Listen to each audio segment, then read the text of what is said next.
Hablemos en esta mañana acerca de dinámicas de una iglesia saludable. Las iglesias movidas por la tradición, la personalidad atrayente de su líder principal, las finanzas, la teología de la prosperidad, los programas, los edificios, los acontecimientos y el fuerte énfasis en alcanzar a los inconversos comprometiendo el mensaje del evangelio no son saludables. Sin importar cuál sea su tamaño o ubicación, una iglesia será más saludable, más fuerte y más efectiva al convertirse en una iglesia bíblica y llena del Espíritu Santo, como lo revela el libro de los Hechos y todo el Nuevo Testamento. Quiero darles un ejemplo de este paradigma. Leamos Hechos 2, versículos 41 hasta el 47. Por favor. Así pues, los que recibieron su mensaje fueron bautizados. Y aquel día se unieron a la iglesia unas 3,000 personas. Se mantenían firmes en la enseñanza de los apóstoles, en la comunión, en el partimiento del pan y en la oración. Todos estaban asombrados por los muchos prodigios y señales que realizaban los apóstoles. Todos los creyentes estaban juntos y tenían todo en común. Vendían sus propiedades y posesiones y compartían sus bienes entre sí según la necesidad de cada uno. No dejaban de reunirse unánimes en el templo ni un solo día.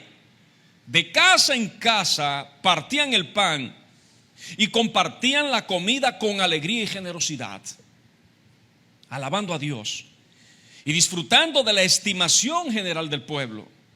Y cada día el Señor añadía al grupo los que iban siendo salvos.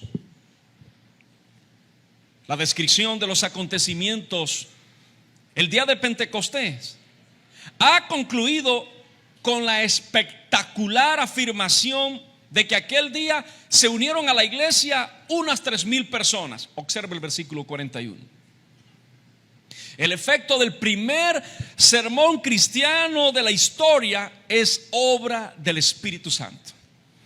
Es el Espíritu Santo el que salva a las personas de su propio corazón, del pecado, de ir al infierno.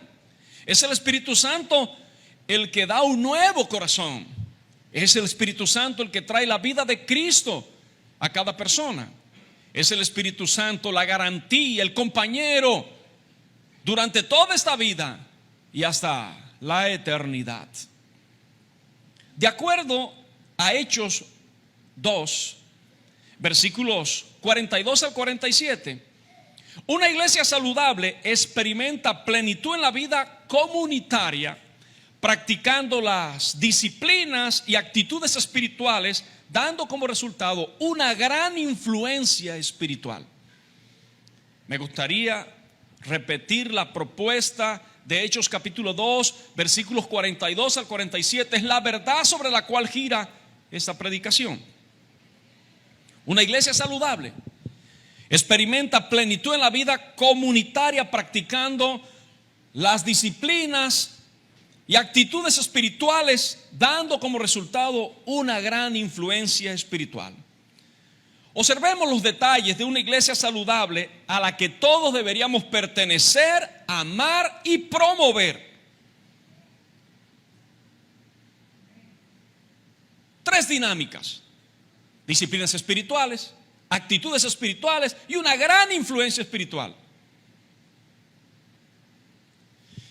Una iglesia saludable es una iglesia salva. Es una iglesia de personas que han experimentado el nuevo nacimiento, el perdón del Señor, que han sido perdonadas por la gracia de nuestro Señor Jesucristo. Son personas en las cuales está la simiente de Dios. Vayan por favor al versículo 42 y miren la parte A. ¿Qué dice aquí Lucas? Una iglesia salva. Se mantenían firmes. La firmeza, la perseverancia es una evidencia de un genuino cristiano. Un cristiano es un pecador arrepentido, salvado por la gracia de Dios, pero sigue siendo pecador. Sigue fallando, sigue equivocándose. Lucha contra su naturaleza pecaminosa, contra los ataques de Satanás y del mundo, pero permanece en la fe. Un verdadero cristiano no niega su fe. Un verdadero cristiano tiene crisis espirituales, morales, se equivoca. Puede luchar con un pecado recurrente, pero se mantiene firme. Firme en su fe. Ha creído y sigue creyendo. Así dice la Escritura. Mas a todos los que le recibieron, a los que creen su nombre, les ha dado el derecho de ser hijos de Dios. El vocablo original griego es algo como no solo a los que le recibieron, sucede una vez, sino a los que creen, es decir, los que siguen creyendo son los hijos de Dios. Entonces un hijo de Dios sigue creyendo, no dejará de creer. No importa las crisis, las dudas genuinas, sus propios errores. No importa que haya sido afectado por injusticias en la iglesia, sigue creyendo. No importa que la vida duela, él dirá, Dios es bueno. No importa que se sienta solo, él dirá, Dios está presente.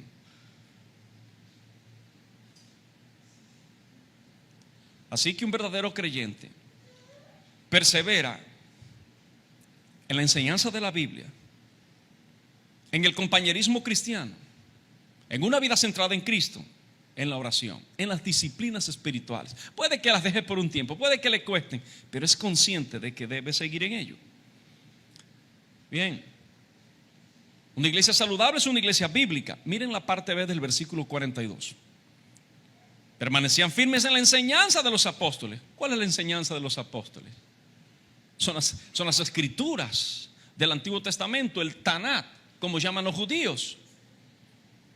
Pero son las cartas apostólicas y los evangelios.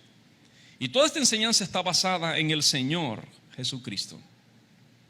Así que la iglesia se hacía de esa enseñanza. Una iglesia genuina, una iglesia saludable es una iglesia que se aferra a la Escritura, que no solamente se arrepintió de sus pecados y ha creído en Cristo como Señor y Salvador, sino que se le ha enseñado a guardar todas las cosas que yo les he mandado a ustedes. Una iglesia saludable es una iglesia donde sus miembros, sus creyentes, sus feligreses piensan bíblicamente, tienen una cosmovisión bíblica. Una iglesia saludable es una iglesia bíblica porque allí se explica y aplica la Biblia.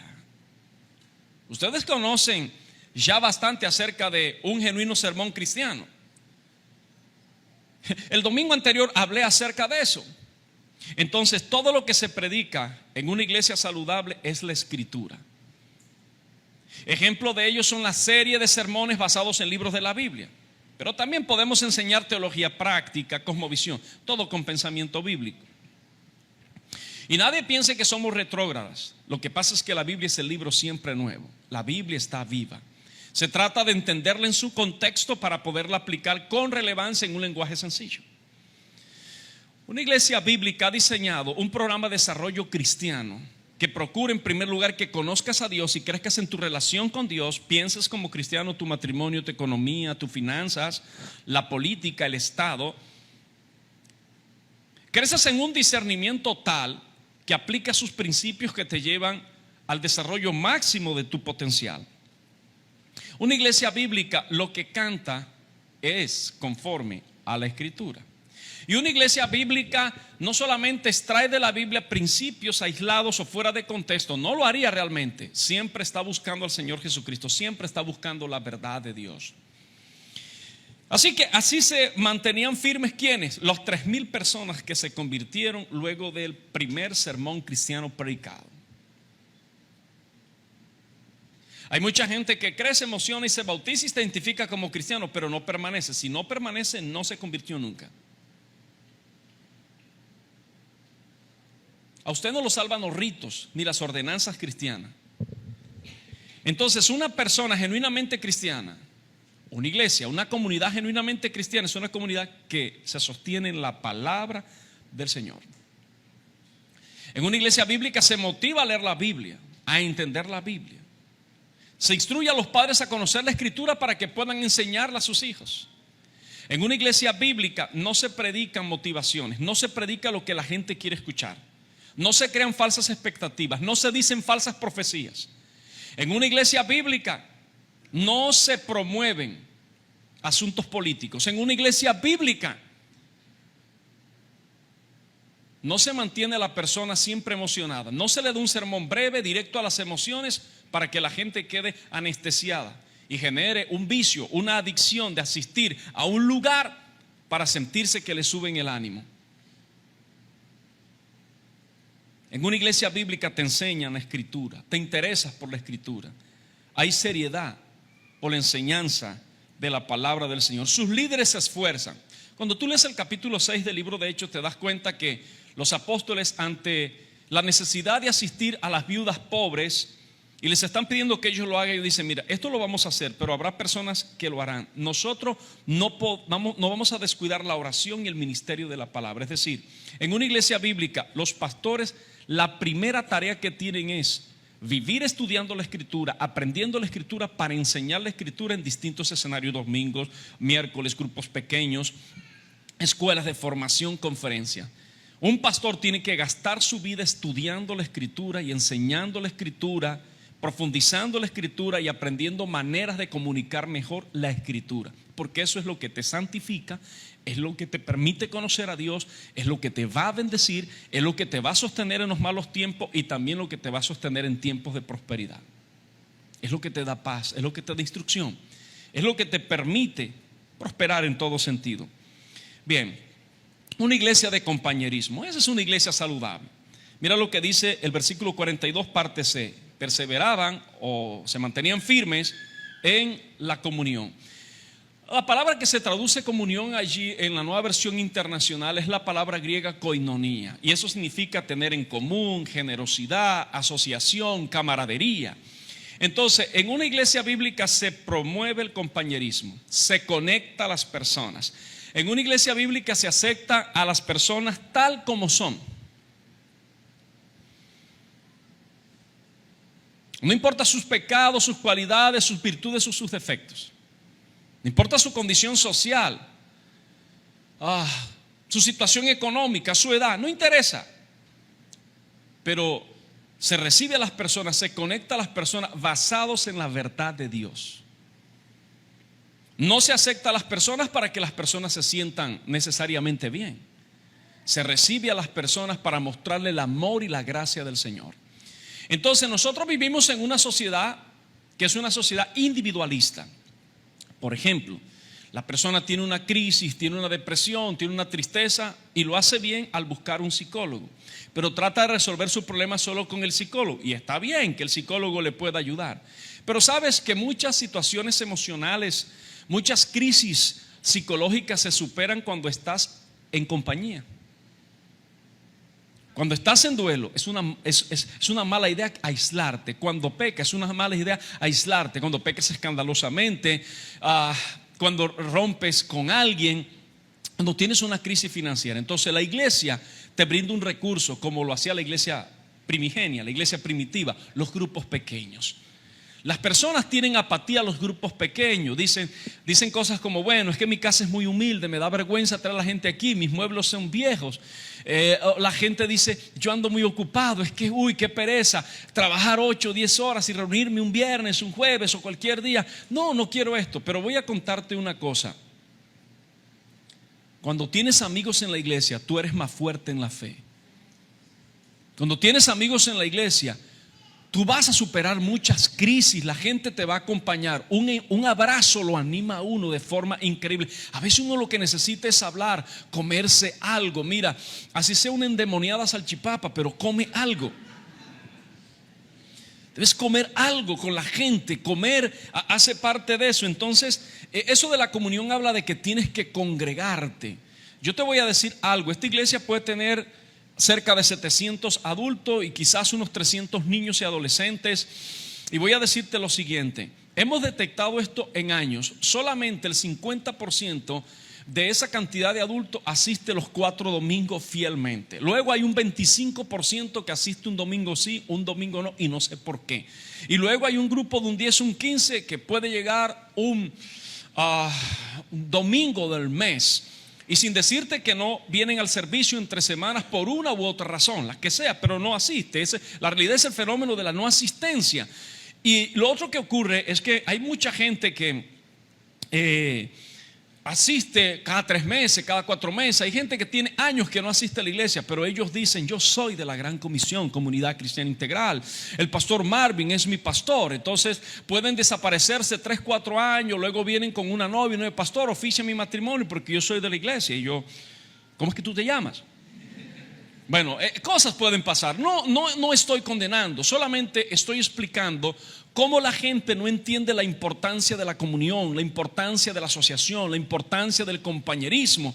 Sabes, aquí podemos en algún momento del servicio decirte algo como esto: saluda al que tienes a tu lado, dile tu nombre, conócelo. Te insistimos que pertenezcas a un grupo pequeño saludable, porque allí tú vas a poner en práctica la instrucción que recibes un domingo, un miércoles en la iglesia. Fíjate, tú deberías tener como un punto muy importante en tu agenda congregarte los miércoles de 7 de la noche a 8:30. Es un tiempo fantástico de instrucción, de alabanza, de adoración.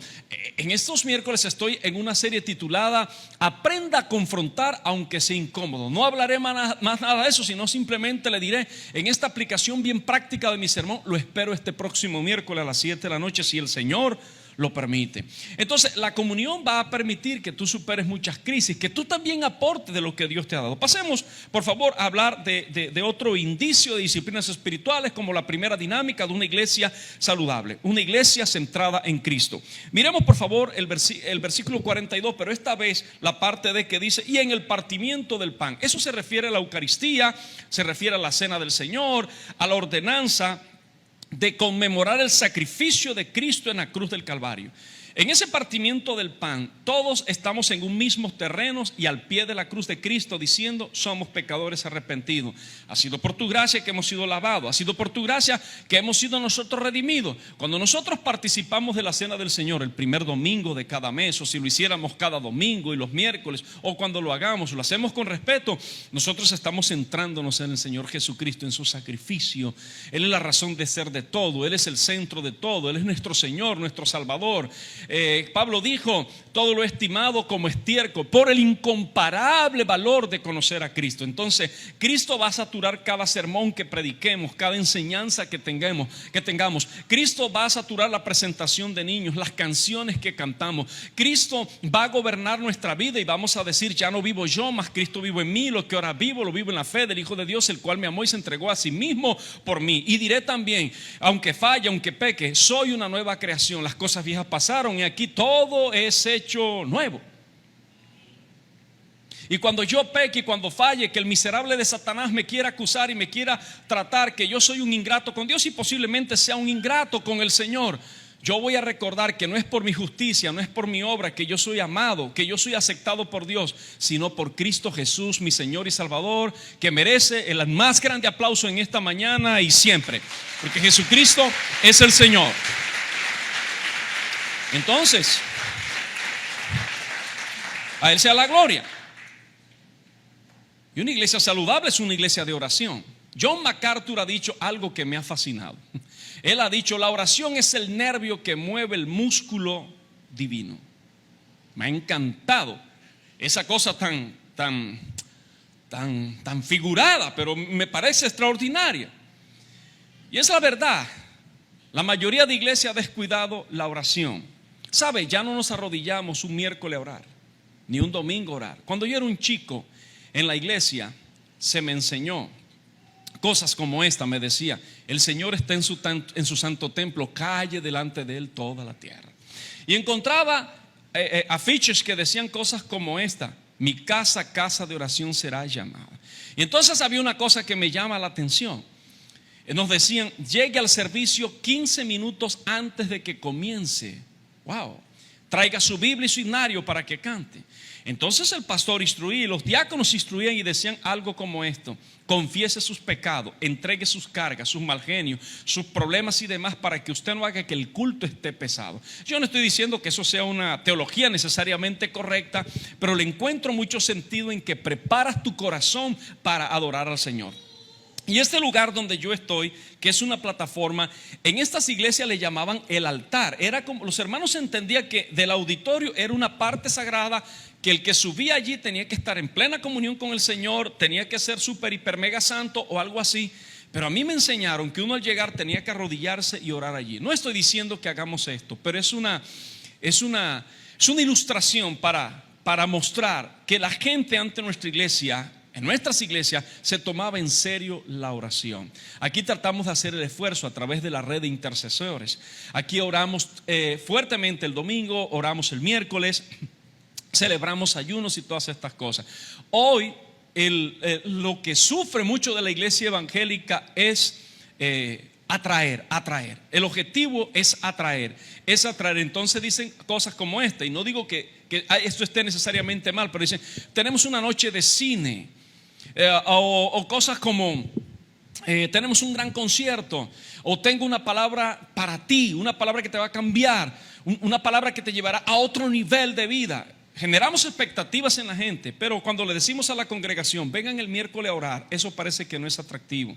Pero se nos olvida, como ha dicho MacArthur, que la oración es el nervio que mueve el brazo de Dios. Me encanta. Nuestra oración es poderosa y eficaz. Entonces, una iglesia saludable es una iglesia que promueve la oración en familia, el altar familiar, que promueve la oración de las mujeres, que promueve la oración de los hombres, que ora en grupos pequeños, que ora los miércoles, que ora los domingos, que ora siempre, porque podemos ver la gloria de Dios. En la oración descansamos, tenemos paz, nos santificamos. ¿Sabe? El apóstol Pablo dijo, aunque estaba hablando de comida, él dijo: por la oración todo es santificado. Entonces, cuando oramos nos santificamos. Hay muchas cosas en nuestra vida que serían distintas si oramos más. Que hoy eleves una oración en tu corazón y le digas: Señor, quiero ser una persona que ora. Quiero que en mi iglesia oremos más y mejor. Tú sabes que los judíos sabían orar, pero le dijeron a Jesús: enséñanos a orar. Mi pregunta es: si ellos sabían orar, ¿por qué dicen a Jesús: enséñame a orar? Porque Jesús enseñó una cosa muy, muy diferente, y es a tener comunión con Dios en la oración. Es a sentir a Dios como tu Padre Celestial. El maldito de Satanás lo que va a hacer siempre es decirte que Dios no te va a escuchar, que esto, lo uno y lo otro, que tú no mereces. Y todo eso puede ser verdad en un sentido. Pero voy a decirte una cosa: no importa que tú estés fallando, cada vez que te acerques al trono de la gracia vas a encontrar el oportuno socorro. Satanás va a disuadirte para orar, tú siempre debes orar. Así que una iglesia saludable ora, porque en oración vemos el poder de Dios. La gente descansa, la gente tiene paz. Dios puede sanar los enfermos, Dios puede restaurar familias, Dios puede restaurar hogares, Dios puede bendecir finanzas. Y algo más que te quiero decir: aprovecha cada segmento de la celebración de la iglesia. Cuando estamos cantando, canta. Cuando estamos orando, ora. Coloca tu celular a un lado. Tu celular es una bendición que tú no puedes convertir en un ídolo. Tú tienes que descansar de eso. Entonces mira, trata de orar, trata de aprovechar 5 minutos que estemos orando en la celebración. Entrégate por completo a esto. Lo que Dios hará será increíble en nuestras vidas. Pasemos a hablar de la segunda dinámica, y es actitudes espirituales. ¿Y de esto qué debo decir? Una iglesia saludable es una iglesia que inspira temor sagrado, una iglesia milagrosa, una iglesia generosa y una iglesia alegre que sabe alabar. Hablemos de una iglesia que inspira temor sagrado. Vayamos por favor al versículo 43, parte A. Todos estaban asombrados. ¿Por qué todos estaban asombrados? ¿Por qué los judíos que rechazan a Cristo están asombrados? ¿Por qué están asombrados? ¿Sabes por qué? Porque esa llenura del Espíritu Santo, ese empoderamiento del Espíritu Santo, ese empoderamiento de la poderosa presencia de Dios era palpable. Se veía, pero no se veía. No se veía con los ojos físicos, pero se veía con los ojos espirituales. Entonces, lo que sucede aquí es que cuando una iglesia adora, respeta a Dios, genera asombro, genera expectativa. La gente dice: siento que Dios está allí, algo está pasando en ese lugar cuando predican, cuando cantan, cuando oran. La gente sabe que somos genuinos, que nuestra oración no es un parapeto, que nuestra predicación no es una pieza oratoria de motivación, de temas inspiracionales, de manipulación o de lo que sea. La gente, cuando nos ve ofrendar de corazón, dice: esta gente realmente entiende que todo le pertenece al Señor y que lo que dan lo han recibido de la mano de Dios. Entonces, cuando la gente percibe que oramos, que nos tomamos con seriedad la Eucaristía, el pan y el vino, y nos notan serio en lo que estamos haciendo, cuando tú traes a alguien a la iglesia y te ven con los ojos bien abiertos, por allá perdido, cuando la gente te ve que estás colocando un ceño, cuando la gente no te ve actitud de adoración, sabes, tú no vas a asombrar a nadie. Impresionante la manera como los musulmanes respetan a Alá, como los judíos respetan a Hashem. Decepcionante cómo la mayoría de los cristianos tomamos a nuestro Dios como poca cosa. Entonces, ¿qué pasa? La gente empieza a decir: es que eso es una iglesia de garaje, es que eso es una iglesia de locos. Entonces no generamos asombro, no generamos expectativa. La gente no dice Dios está allí. La gente dice: eso es un negocio fraudulento, eso es una cosa de manipulación. Nos los hemos ganado por no honrar a nuestro Dios, por no adorar a nuestro Dios, por no tomarnos en serio la palabra de nuestro Dios. Debemos inspirar a nuestra familia con temor sagrado.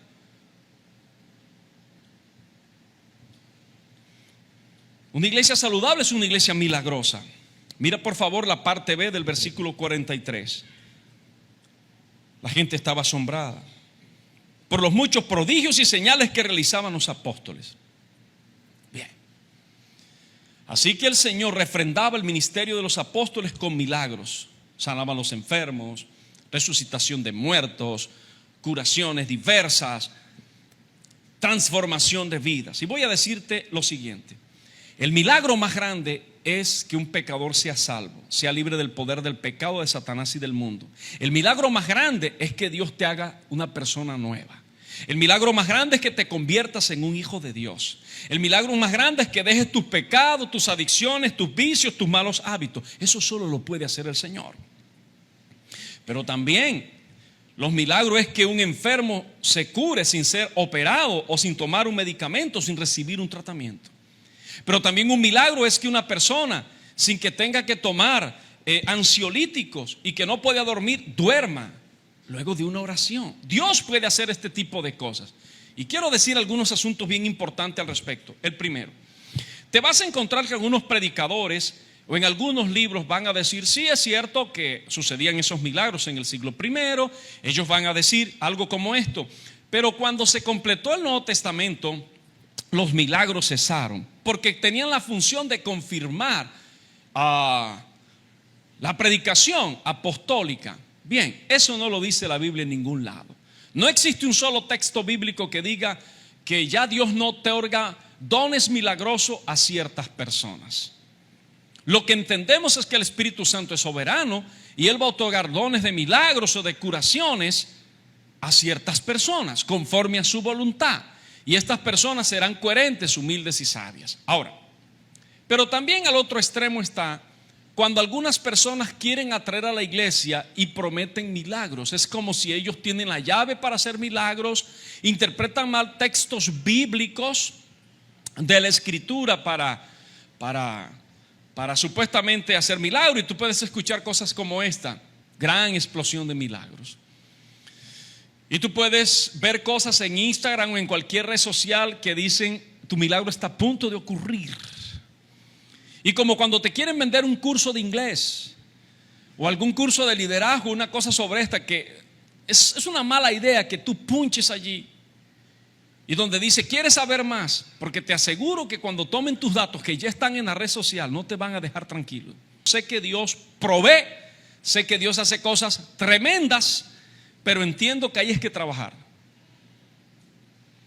Ahora, el punto entonces está que en un extremo la gente dice: noche de oración y milagros. La gente dice como algo como esto: algo grande viene. Bien, yo respeto que la gente crea lo que quiere creer, que diga lo que quiere creer, pero eso no dice que yo me tengo que alinear a este tipo de cosas. Dios hace milagros hoy, da estos dones a algunas personas, pero eso no nos lleva a nosotros a la arrogancia, a la presunción de decir: esta noche habrá milagros. Ahora, si sobrenaturalmente Dios le indica a alguien que eso va a ocurrir, pues Dios se lo indica y lo debe decir. Pero si Dios no se lo dice, es un falso profeta.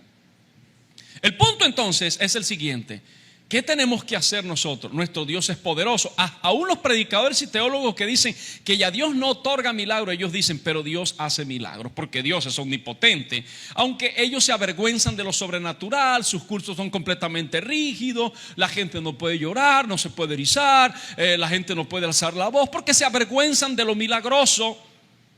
Pero voy a decirles una cosa: en esta iglesia creemos en la ciencia, creemos en la lógica, creemos en la filosofía, estudiamos. Y observe la pieza oratoria que estoy predicando para usted, que tiene hilación, tiene progresión, tiene coherencia, hay una argumentación. Usted debe pensar en lo que yo estoy diciendo.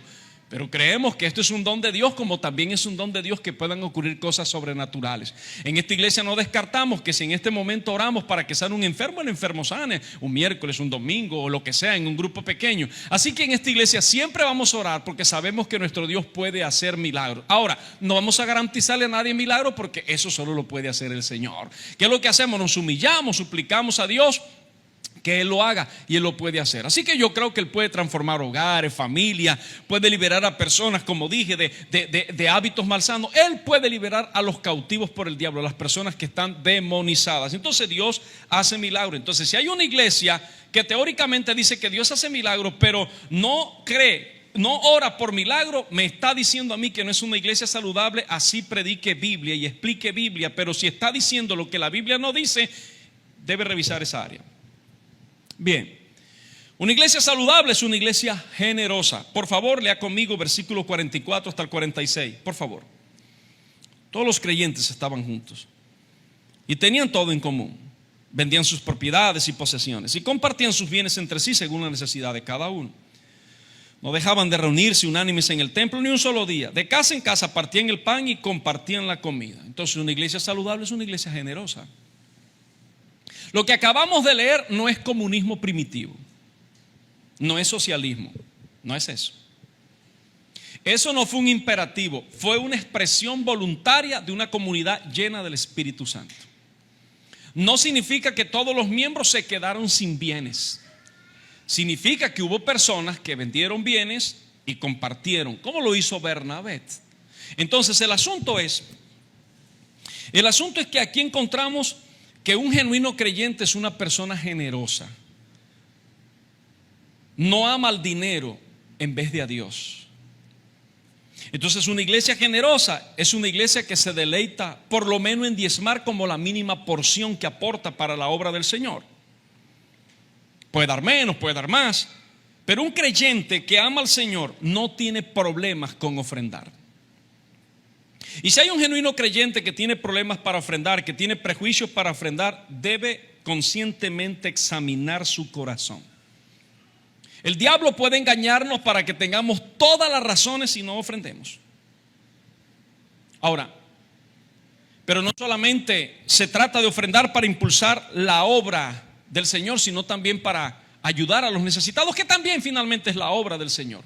Voy a darle algunos ejemplos interesantes aquí de nuestra iglesia. Mire, nosotros hace más de 15 años pagamos la universidad de 25 personas y éramos una iglesia pequeña. Le ayudamos a graduar a gente que tenía el título allí, aún en universidades privadas. ¿Sabe cómo lo hacía esta iglesia? Nosotros contactamos una cooperativa que prestaba dinero. Así que fuimos allí, las personas nos traían lo que iban a matricular y todo este tipo de cosas.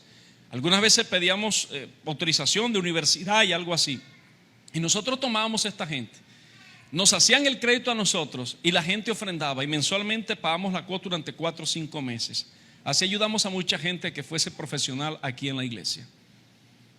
Pero voy a contarte un poco más de lo que ha hecho esta congregación. Nosotros ayudamos a que una persona que iba a perder su casa no la perdiera, y se la terminamos de pagar al banco.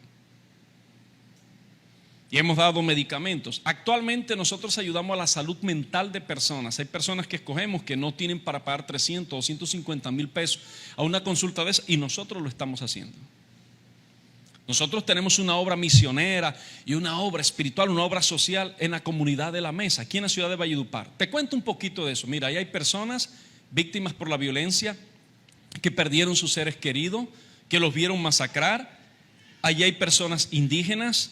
Hay población venezolana muy pobre en ese lugar, niñas embarazadas. Y te cuento lo que allí se viene haciendo para animarte que continúes dando al Señor 1,000 pesos diarios o 2,000 pesos diarios para esa obra.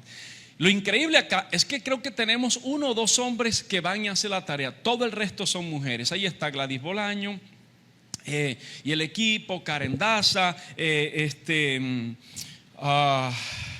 nuestra hermana Morón, que es una maestra de escuela dominical. Está María, wow, por favor, perdónenme a aquellas personas que no logro, Dolca Morón, que no logro recordar todos sus nombres, pero impresionante, van allí los sábados con el sol caliente, y aquí pagamos su transporte y lo demás, y ellas comienzan a visitar personas enfermas y no sé dónde, y pasan allá a sequias y todo ese tipo de asuntos. Y estas personas pobres no van a poder devolvernos el favor nunca. Y te voy a decir algo, difícilmente eso va a ser una iglesia que se pueda autosostener, a menos que haya una transformación social. Ella está Amelia Amado, sus hijas ofrendando de los Estados Unidos y otra de acá. Bueno, no voy a mencionar más personas allí, y debo decirlo así en un sermón, porque tú sabes, el sermón cristiano es un sermón que explica la palabra y aplica la palabra. Entonces, si no hay aplicación de lo que estoy diciendo, aquí no hay relevancia en el sermón. ¿Puedo escuchar un amén si estás de acuerdo? Bueno, y hay gente orando allí y se está haciendo la tarea, y a veces se pone el orden público bien complicado allí, pero allí van y prestan sus carros. Allí va a ir a Palacio, va al otro, una cosa increíble. Yo no sé, y tú no sabes nada de eso, tú no estás enterado, pero tú puedes retomar y dar 1,000 pesos diarios, 30,000 pesitos al mes, para que sigamos haciendo esa tarea genial allí. Y a ver si te cuento un poco más. Bueno, hay cosas de la obra de Dios. ¿Sabes? Para Dios es lo mejor. Cuando tú lees el tabernáculo, tú ves que dice que es para gloria de Dios, la vestidura del sacerdote, los materiales del templo. Estuve sacando la cuenta, y la cuenta del templo es del tabernáculo, para que te hagas una idea de lo que yo te quiero decir. La cuenta en oro da al precio de hoy $90 millones. Dieron 1 tonelada de oro. ¿Cómo se hace eso? Multiplique 1,000 y le va a dar, multiplique ese 1,000 por cuánto es que tengo que multiplicarlo. Ya lo olvidé. Por 10,000. Y eso le va a dar la cantidad de gramos. Y hoy día, 1 gramo de oro, de un oro italiano, está exactamente en $100 y tantos. Ahora saqué la cuenta.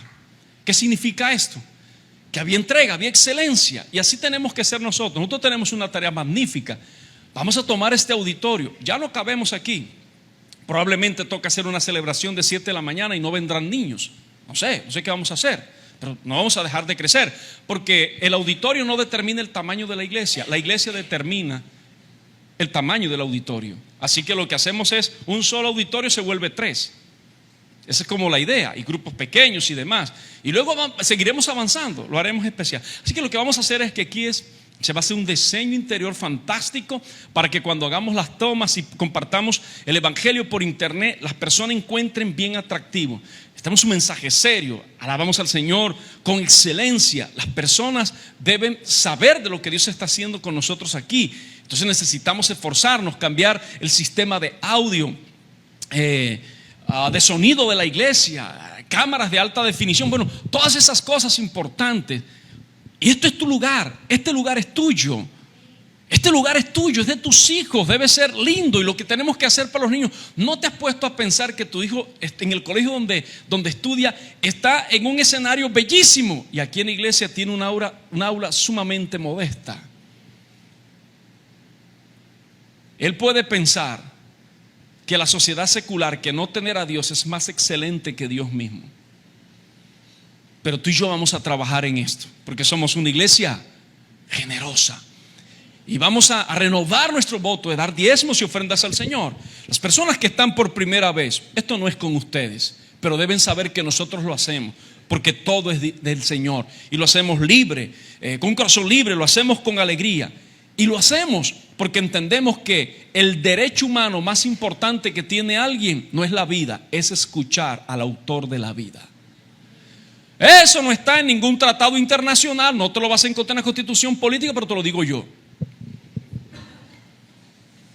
¿Y por qué lo dice usted, pastor? Porque la Biblia lo dice. ¿Y cómo creerán si no hay quienes predique? Dios dice que la gente tiene el derecho de escucharlo. Y queremos que lo escuchen con la excelencia más exuberante que podamos tener. Bien.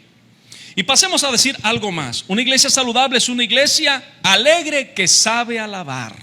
No importa qué música canta. Si canta himnos por allí del 1700, de 1800, debe serlo con alegría. No importa si canta reggae. No importa si canta música tropical, no importa si canta corridos o lo que sea, o canta con baladas o no sé, o blues o jazz, no interesa. Bueno, voy a meter al vallenato lo que quiera sobre eso. El asunto es que una iglesia saludable es una iglesia alegre, porque nuestro Dios es un Dios alegre.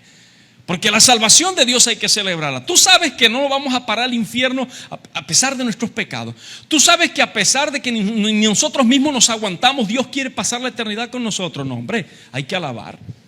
Hay que alabar. Tú hay momentos que te miras con tu mujer y dices, la verdad es como que no quiero vivir contigo. Y ella te dice, y yo tampoco. Pero Dios dice que a pesar de tu temperamento explosivo, Él quiere pasar la eternidad contigo. Hay que celebrar que tenemos la vida, que tenemos trabajo, que nos ha bendecido. Hay que celebrar la Biblia. Hay que celebrar los líderes espirituales que Dios nos ha dado. Hay que celebrar que nos instruyen de una manera extraordinaria, que tenemos este lugar para adorar. Hay que celebrar las maravillas de nuestro Dios, que Dios transforma a las personas, que Dios está presente. Hay que celebrar que Dios es bueno aunque la vida duela. Hay que celebrar que es imposible que Dios nos abandone. Hay que celebrar que respiro y liberación vendrá de alguna parte. Hay que celebrar que nuestro Dios es bueno, muy misericordioso. Mira, cuando yo pienso en mí, miro la paciencia que Dios me tiene. Yo muchas veces allí en mi estudio me tiro boca abajo y digo, Dios, no soy merecedor de nada, pero gracias por bendecirme como me has bendecido. Entonces dice el versículo 46, parte B, y el versículo 47, parte A, con alegría y generosidad, alabando a Dios. Entonces la iglesia alababa al Señor. Cuando tú lees Efesios, donde Pablo habla de una iglesia llena del Espíritu Santo, dice cantaban cánticos espirituales. Entonces hay que celebrarlo. Cuando tú lees los salmos, tú ves cómo alababan los judíos. Los judíos saltaban, temblaban. David en algún momento estaba celebrando. Imagínate cómo no va a celebrar que lo sacó detrás de las ovejas, que era el menos distinguido de los hijos de Isaí, y Dios lo lleva a ser rey, y él empieza a danzar y a brincar, y lo mira a Milca y dice, pero ay, payaso el rey aquí alabando al Señor. Mira, Milca, por él me haré más vil, porque el rey es él. Entonces aquí no nos importa los títulos de maestría, ni doctorado, ni la platica, ni la barba estilizada, ni que usted tenga el cuerpo de tal manera, ni su juventud, ni su elegancia, ni su prestigio. Aquí adoramos al Señor, celebramos al Señor con palmas en las manos, y vamos a regresar a la actitud y a la postura de arrodillarnos también para adorar a nuestro Dios, porque no nos avergonzamos de nuestro Dios.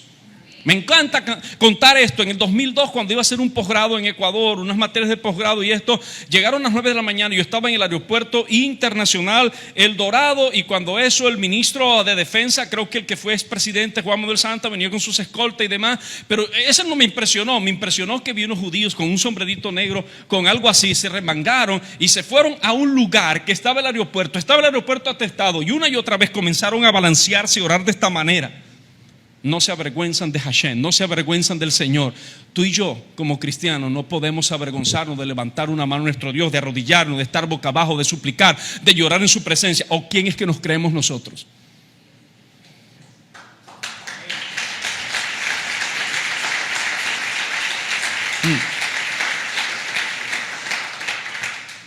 La gente tiene que saber que somos testigos del poder de Dios. La tercera dinámica es el resultado de las dos primeras: influencia espiritual.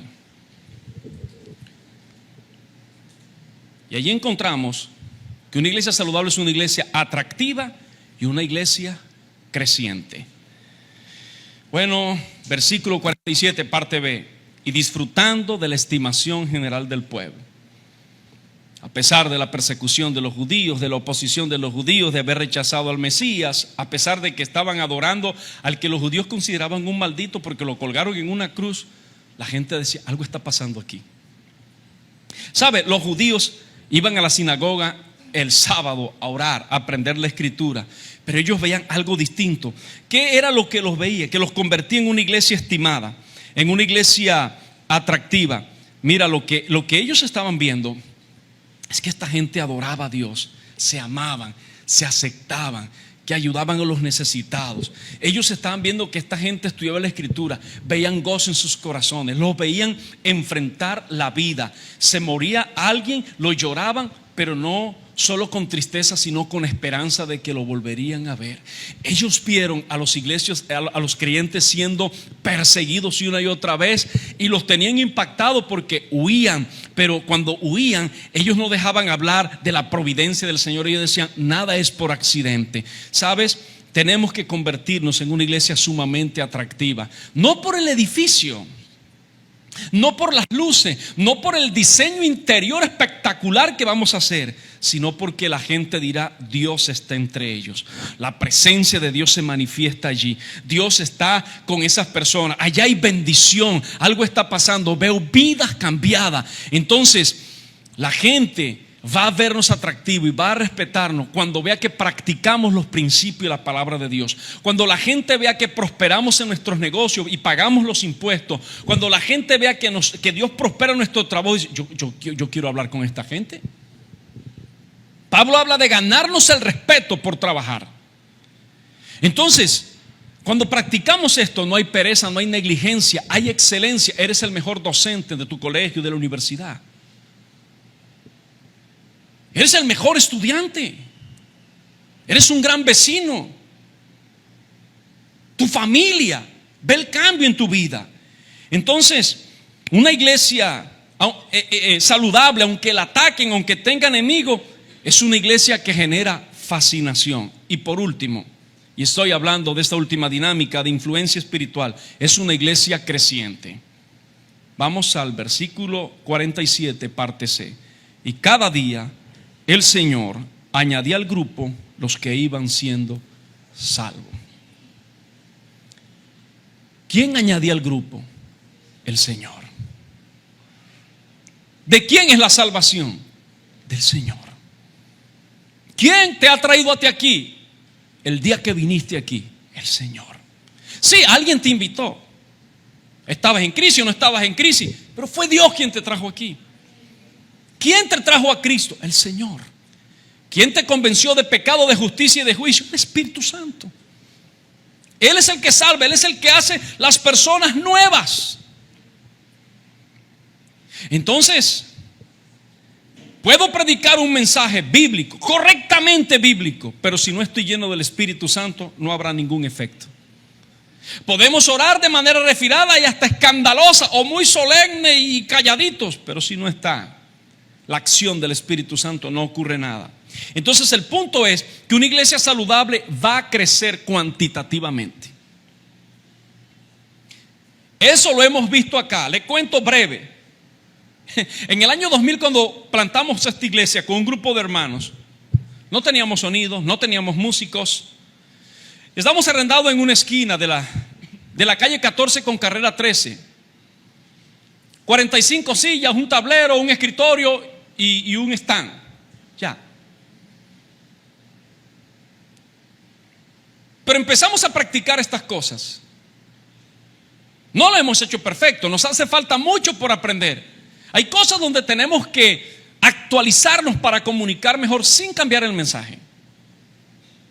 Y estamos dispuestos a asesorarnos y hacerlo cada vez mejor. Pero te voy a contar esto, no había redes sociales. Y empezamos a hacer esto. Y la gente empezó a llegar y a llegar y a llegar. En menos de año y medio teníamos 3 servicios, 7, 9 y 11 de la mañana. Porque no cabíamos, hicimos una ampliación de 45 sillas, nos permitieron romper la casa vieja y allí estuvimos. Y luego se llenaba tanto el miércoles que teníamos 2 servicios, a las 5 de la tarde y a las 7. O sea, fue un avivamiento y teníamos ayuno el miércoles a la mañana y ayuno el sábado y vigilia y una cantidad de actividades, algo realmente. Y Dios empezó a levantar músicos y gente con distintos talentos y la gente a amar la palabra del Señor. Y el trabajo que hizo la pastora Reví fue impresionante. Y los otros hermanos, hay gente que está en el cielo, que hizo la tarea. Y por eso tú estás aquí. ¿Entiendes? Entonces la iglesia no deja de crecer y no deja de crecer y no va a dejar de crecer. Y yo quiero que ustedes sueñen conmigo que Dios lo va a hacer. Nosotros creemos que vamos a alcanzar miles de personas. ¿Por qué? Porque eso es obra del Señor. Nosotros, si hacemos lo que tenemos que hacer, la influencia espiritual de nuestra iglesia y de cualquier iglesia bíblica y llena del Espíritu Santo va a crecer. Permítanme concluir diciéndoles lo siguiente en estos 50 minutos de exposición. La Gran Comisión, Comunidad Cristiana Integral, es una iglesia de tradición pentecostal centrada en el Evangelio. Esto supone que somos una iglesia bíblica y llena del Espíritu Santo. Hemos recibido a Cristo como nuestro Salvador y Señor. Nos mantenemos firmes en sus enseñanzas, en el compañerismo y la oración. Alabamos a Dios y servimos por amor a las personas. Debido a esto esperamos alcanzar miles y miles de personas dentro y fuera de nuestra cultura. No somos una iglesia perfecta. De hecho, no hay iglesias perfectas, pero queremos que estés seguro de que te amamos a ti y amamos a Dios. Queremos que descubras el propósito de Dios para tu vida y seas una nueva persona por el poder del Espíritu Santo. Queremos que tú, que eres un miembro de esta iglesia, crezcas y crezcas en la gracia y el conocimiento del Señor por el poder del Espíritu Santo. Hoy te llamo a que seas parte de esta iglesia. Queremos que seas miembro de esta familia. Ame esta iglesia, promueve esta iglesia, protege esta iglesia. Amén. Y amén.